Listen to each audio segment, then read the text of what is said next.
When you hear the word manifesting, what comes to mind? Does it feel a bit woo-woo and a bit out there? Does it feel like it's one of those things that seems to work for some people, but it definitely doesn't work for you? Whatever you think about manifestation today, I am going to completely change your mind about what you believe is possible in your life.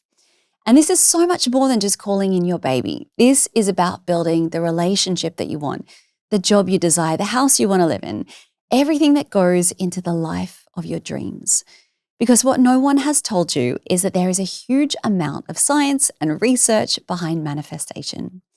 And in today's episode, I am going to share exactly how it all works and give you my 5-step process for making it your reality. Welcome to your journey to fertility. This is the podcast that blends science with spirit to give you all the tools you need as you navigate your fertility journey. I'm your host, Jennifer Edmonds, and for the last 15 years, I've been helping women on their journeys to motherhood and beyond. I believe that combining the latest scientific research along with the best energetic and mindset practices will help you to avoid putting your life on hold and bring you closer to your baby.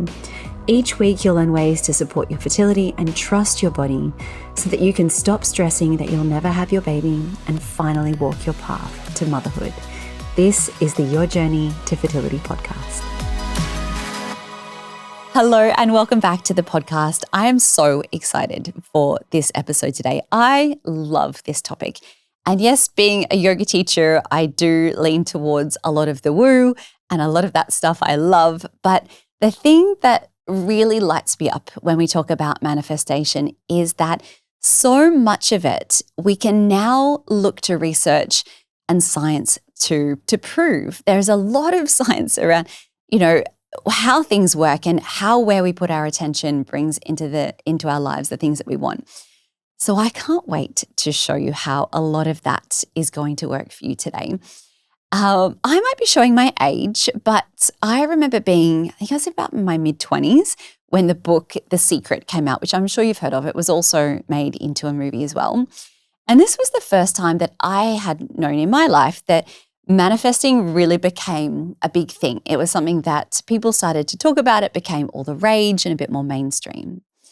The chat at the time, especially considering the age and where I was in my life, was that, manifesting was about getting the relationship you wanted or your dream house or the car you wanted, all these kind of material things. None of it really resonated with me. And then I kind of forgot about it. Thought this all sounds great, but I don't really think this is going to work for me. And instead, I lived my life to the beat of effort equals reward, which I'm sure so many of you can relate to, especially as women. We are taught if we work hard, we get what we want. If we didn't get what we want, it means we didn't work hard enough. We need to go back. We need to try again, put more effort in, get better skills. And all of this worked great in my life until I went through infertility. Because as we know, when you want to have a baby, effort does not equal reward. You can do everything perfectly. You can change your entire life. You can follow the protocol that your doctor has given you to a T. You can spend thousands and thousands of dollars, but you can still be left with nothing. So I came back to The Secret when I was struggling to have my first baby, and I dove a little deeper into this idea of manifesting what I wanted in my life. But to be honest, I found it pretty useless. I thought that everything that was spoken about, it seemed very surface level, and it didn't make a difference in my life. And it wasn't until years later when I was on the second journey, when I was struggling to have my son, where I learned the one thing that The Secret was missing. That crucial detail is what we are going to talk about today. Manifesting a baby is very, very different to manifesting a job or a car or a house, because a baby represents so much more than all of these things. It's a new little person in your life, with their own soul and their own timeline and their own dreams and desires. It changes everything, more than anything else that you could go through in your life. It's going to change your relationships, your whole future, your work, your interests, your friendships. Nothing is left unchanged when you have a baby. And I think that because having a baby is such a big deal, it requires a lot more from us. Honestly, I believe that when you want something this much, when you are willing to go to the ends of the earth to get this one thing that you desire more than anything else in the world, you are willing to do the work. You are willing to look at yourself and realize that there are things that need to change. And this is where the magic happens. One of the things I find the hardest working with people who are struggling to conceive is when they get to the point of giving up. And I get it. It is so hard, and it is not a decision that people make lightly. And it is, of course, it's their decision. It's not mine. But I always think, no, you are so close. Please don't give up. I want so much for so many of the people that I work with. And for you, if you are listening to this today, I want to give you, through this episode, the hope and the motivation to keep going. I want you to feel like that if it isn't working out on your timeline or when you thought it would happen, it doesn't mean it isn't going to happen. If you feel like you miss who you used to be, your whole life has become about trying to conceive, I completely get it. The last round of IVF that I did everything perfectly. I took those 3 months before we started to cut out everything in my life that could possibly affect my egg quality or stop me getting pregnant. My husband did the same. We ate perfectly. We didn't drink any alcohol. We didn't drink any caffeine. We went to bed early. We had no fun. Let's be honest. I did everything my doctor told me, everything my naturopath told me. I did it perfectly. And it didn't work. And I was so broken, and I was so depressed, and I was so anxious. And I got to the point after this wasn't successful, I realized that even if I had gotten pregnant right now, I was never going to be the parent that I wanted to be or the parent that my child deserved. Because no one wants to start a journey like motherhood or parenthood from that place of desperation and anxiety and hopelessness and being racked with fear and self-doubt. You don't deserve to be in that place, and your children don't deserve to come into that place either. My relationship was suffering. I hated getting up in the morning. A lot of my friendships had suffered. I just was in a place where it wasn't even about the baby anymore. I needed to get back to a place where I enjoyed my life again. And I think that I certainly forgot this, and we forget this so much, that this journey, it's not about getting the positive test. It's not about getting that call from the clinic saying that you're pregnant. It's not even about being pregnant and having the baby. You're not going to have the baby and then put them in a cupboard and forget about them. No, you're going to build a life with this little person. And like I said, it's going to change everything for the better. But that's what we lose sight of. We get so zoomed in on these 2-week intervals that we live our life in, and we forget to zoom out and remember that we're building a life. And this didn't happen immediately for me, but after this last IVF cycle, I decided that I couldn't go on like this anymore. It was not good enough. I decided that my life wasn't going to be like this anymore, and I wanted to get back to myself. I wanted to be happy and pregnant, and I think you are allowed to have both. And that's something that we don't think about it. We don't think we're allowed to have both. I have to do everything perfectly. I have to make sure that my whole life is different, and then I'll get pregnant. Then I'll get what I want to. But I don't think that that's true. And this time that you are trying to conceive, however long it is, weeks, months, even years, that time is going to pass anyway, and you are not going to get that time back. So what do you want your life to look like? What do you want your life to feel like when you get up in the morning? Because being miserable isn't helping anyone, least of all yourself. You don't know how long this journey is going to be. So please ask yourself, how do you want to spend it? Now, here is where I'm going to tell you something that you don't want to hear. And I'm sorry, but you have to live your life first. We want to make this all about the baby and all about getting the positive result. But it doesn't always work that way. Now, when we start living our lives, it doesn't mean that everything is going to be rainbows and butterflies all day, every day. You're not going to go from the depths of despair of infertility, which I get, to waking up tomorrow morning and be like, everything's fine, everything's good now. No, you're not going to get to the point where every day is easy, but there is going to be a way for you to get to a point where every tiny thing doesn't trigger you. Yes, you're going to get triggered by things and pregnancy announcements, but know that you're human. These things are inevitable, but we want to get to a place where little things aren't throwing out the rest of your day or the rest of your week. I want you to get back to a place where you are able to enjoy your life again. And I wish so much that I could do this for you. I wish I could give you all the answers, wave my magic wand, but I can't. I can't do any of that. But what I can do is give you the tools, and I can share the practices with you today to meet you halfway so you can do the work and I can show you how.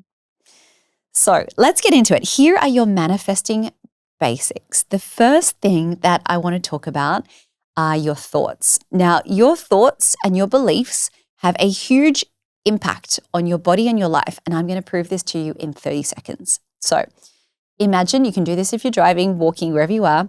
Imagine you have a really juicy half a lemon in front of you, or a quarter lemon, and it's fresh and yellow, and you can see the juice starting to drip from where it's been cut.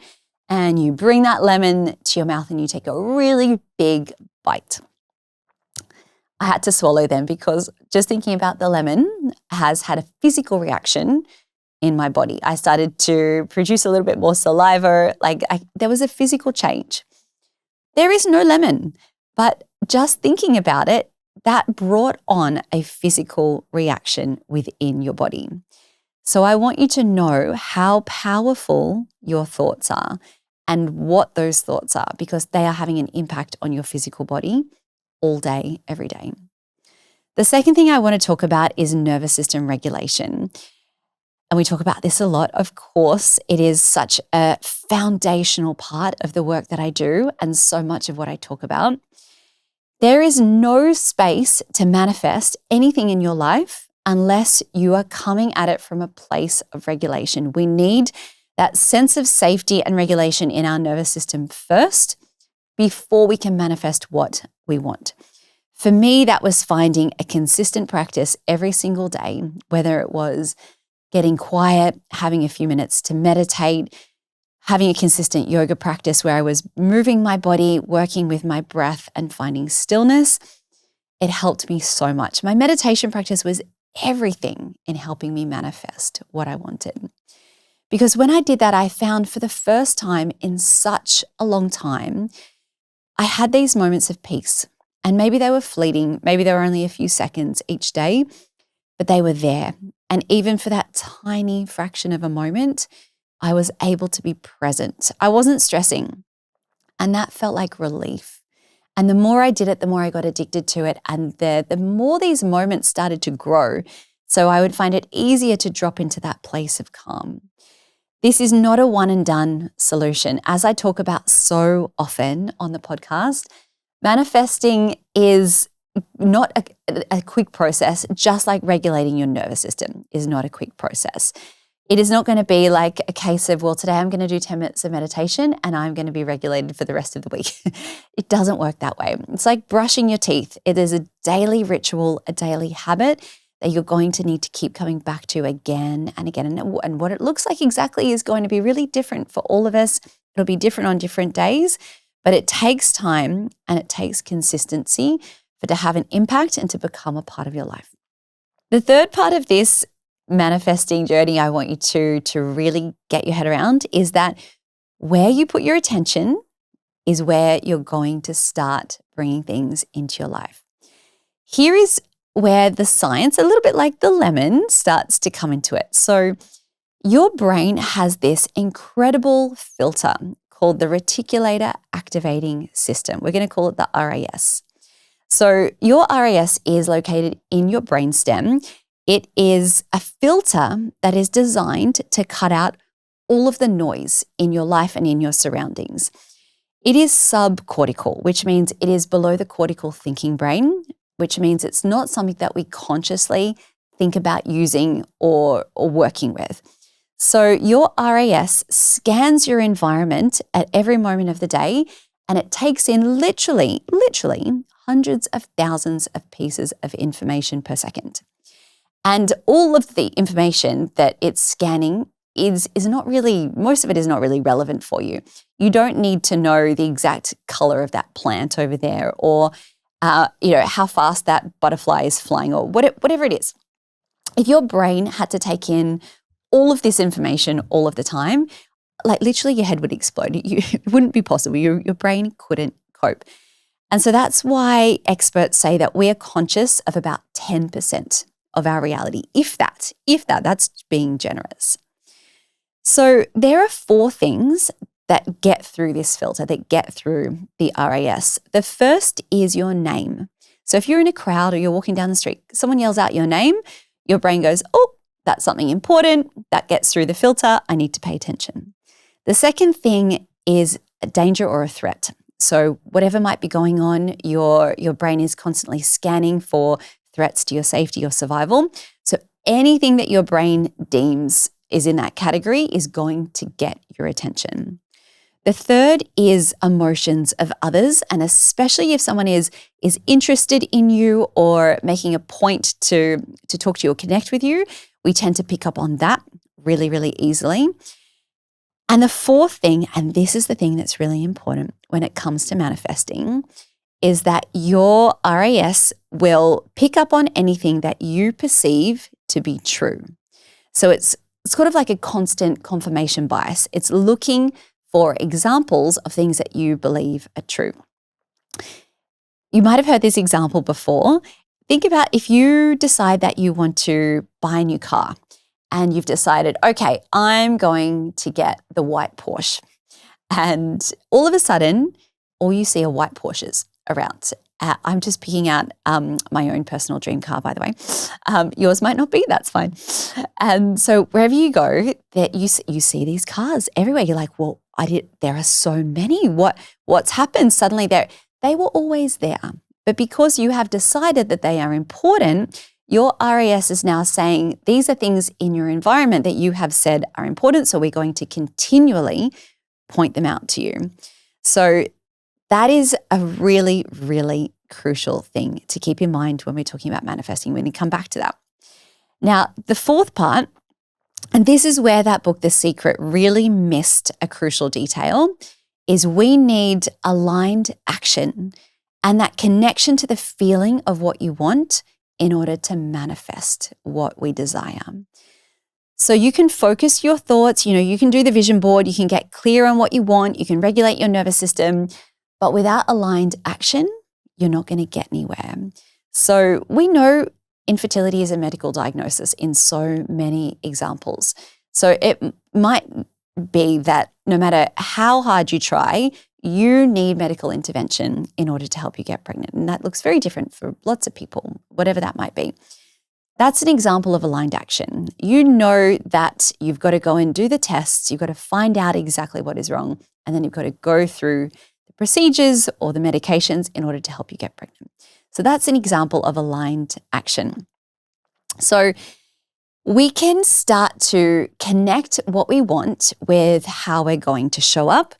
And if we go back to that car example, you maybe go into the dealership, maybe you test drive the car, your brain goes, oh, okay, she's really serious. This is something she really wants to bring into our life. So, you see yourself test driving that car. It starts to feel more real. And the realer that it feels, the more your brain and your RAS starts to look for examples of how this is true and how it can start to happen within your life. So what does this look like day to day when you are trying to get into aligned action, when you're trying to conceive and connecting what you want to the emotions? This is important as well. I want you to get used to receiving. This might sound really weird or really obvious, but I think as women, we are actually not taught to receive very well. So we're told to put everyone's needs before our own. we need to look after others, we need to get everything done, we don't need to prioritize rest. These are things that we really have taken away from ourselves.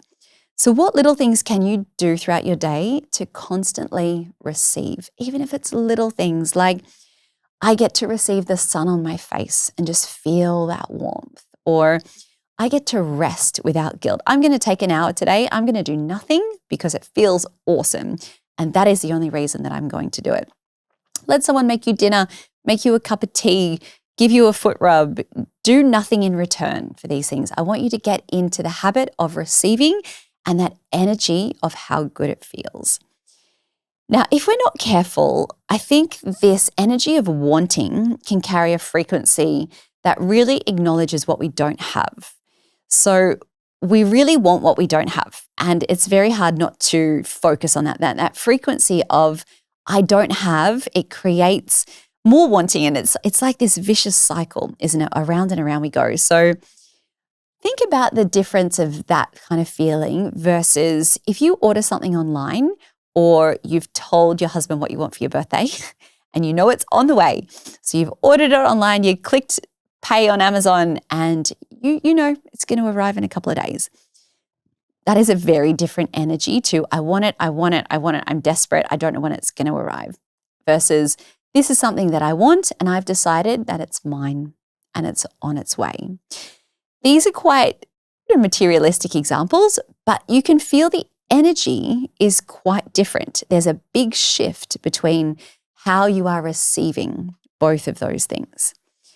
If you knew what you wanted was already coming, you would show up completely differently. I've heard people talk about manifesting as though you're already pregnant. I don't actually really agree with this, but I think what you can do instead is, because you're not going to manifest as though you're pregnant because your life would be very different. You would change the way you ate and the things that you did throughout the day. And we don't want to restrict our lives too much. But if you knew without a doubt that you were going to be pregnant in a certain amount of months or however long it might be, how would you show up? How would you live your life a little bit differently? You would not be stressing about every tiny little thing and every piece of chocolate or every sip of wine that you took, that it was going to impact you because you would know that what you wanted was already done. So that would mean we'd show up a bit differently. Maybe we'd have a little bit more patience with that friend who is pregnant, or we would say yes to events that we would not normally go to. Now, I'm not saying that you need to force yourself into situations that you don't want to be in, but get really curious with how you would show up. Just think, when you're faced with the decision that you have to make, if you could say, well, if I knew I was going to be pregnant in 3 months, would I actually say yes to that baby shower and would I be okay with going? That starts to create a very different energy shift. Now, here are your aligned action daily rituals. These are things that I did when I was trying to conceive my second baby.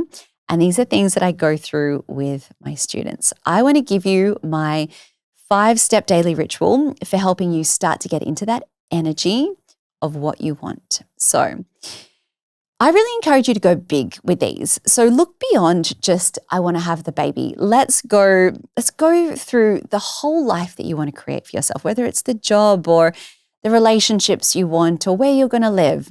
Let's really go big. Like, don't hold back.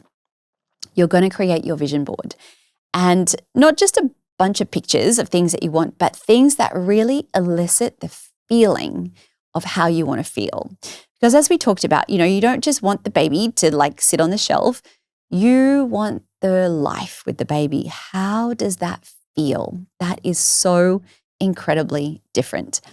So when you put your vision board together, whether it's the screensaver on your phone or something that you're going to look at every day, what is it within these pictures that bring up the feeling of how you want to feel when you have the life of your dreams?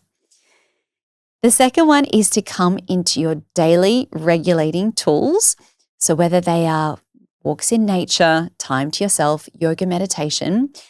And when you are in a place of regulation, you're going to repeat this mantra to yourself. I am already a mother and the universe is guiding me. And I want you just to trust in your own timeline. And you can only really do this from a place of regulation. It doesn't work if you kind of force yourself, I trust. No, you really need to believe it. So get into that space of your regulating tools first and then repeat that mantra. The third thing here is when you are stuck in negative thoughts or you're in those moments of anxiety and you're feeling yourself getting really overwhelmed, I want you to say to yourself in the moment, thank you, universe, for showing me a different perspective. So what this does is brings you into a moment of surrender. You're not saying that I'm okay with this or that I'm okay with the potential negative outcomes happening. But what we're doing is, without trying to fix anything, we are acknowledging that perhaps there is a different way that things are going to come to us. So acknowledge it and thank the universe for showing you a different perspective. The fourth thing that I want you to do is to treat your body like a very precious temple. So whatever it is that your body needs, I want you to make a priority. I don't know about you, but when I get busy in my own life, exercise is the first thing to go. It just falls off the radar, unfortunately. But if it is something that makes you feel good, I want you to prioritize it. The foods that you love, the foods that make you feel good, the people that make you feel good, getting enough sleep, doing all of the lovely rituals that you have, whether you like taking a bath or using your favorite lotions. I want you to treat your body like it is something to be cherished, because it is, and it's your baby's first home. And this is not something to take lightly. And the fifth thing that I want to guide you through are a few affirmations. These are words that really shape your experience, that really helped me. Remember, we have to be careful with affirmations. We can't force them upon ourselves. We need to do them from a place of calm. And when you are repeating these, I want you to know that what you want is either coming to you or it's going to be something better. So this or something better is a really good way to approach it. So the 3 affirmations that I'm going to offer you are these. I welcome what is the highest good for all. I trust that it is safe to surrender to the universe, and I trust that I am being guided. And I want you to notice how you feel when you repeat those to yourself. So I'm going to recap just quickly what we have spoken about today. The first was that thoughts have a huge impact on your body. So notice these and address them where you need. Go back to that episode that I did on breaking negative thought patterns, which was a few weeks ago, I think. And if you find that you are constantly getting stuck in these negative thought loops, go back and find ways to really catch yourself in the moment with those. The second is to regulate your nervous system, which we talk about so much. The third is to notice where you are putting your energy and your attention. The fourth is aligned action and connecting to what feels good and to connect to the feeling of what you want to bring into your life, and using those 5 daily rituals that I went through with you. This has been a really big episode. I hope that I have been able to explain to you how manifesting works on a really practical, energetic level and a realistic level as well. Because when we can shift it from that like woo-woo out there kind of space, it feels a lot more achievable, I find as well. But if not, if you still have doubts, I want to leave you with this. If I can get pregnant with everything that I had going on, so my AMH levels were almost 0. I was told my egg quality was terrible. I had a thyroid condition. I had really irregular ovulation. I had a luteal phase defect. I had low progesterone. God, what else? I was told my fallopian tubes were partially blocked. I had so many fertility issues. If I can do this and get pregnant and have a baby at the age of 39, I absolutely believe that you can too, because why not? I see crazy things happening every day, examples of things that people were told were never going to happen, that they never thought were possible. So why not you? Thank you so much for being here. If you found this episode today helpful, I would love if you could share it with someone. I have so many free resources and courses that you can download and look for more information to get inspired and to really help you with on your journey. So have a look to all of the links of those. I've got them down in the show notes. Now, next week, I have the honor of chatting with Gabriella Rosa. She is a Harvard awarded fertility specialist who has, wait for this, a 78% success rates of live births with her patients. She is going to explain exactly what gets missed with most fertility cases when people dive into treatments and how you can overcome them. So until then, I am sending you all of my wishes as you continue your own journey to fertility.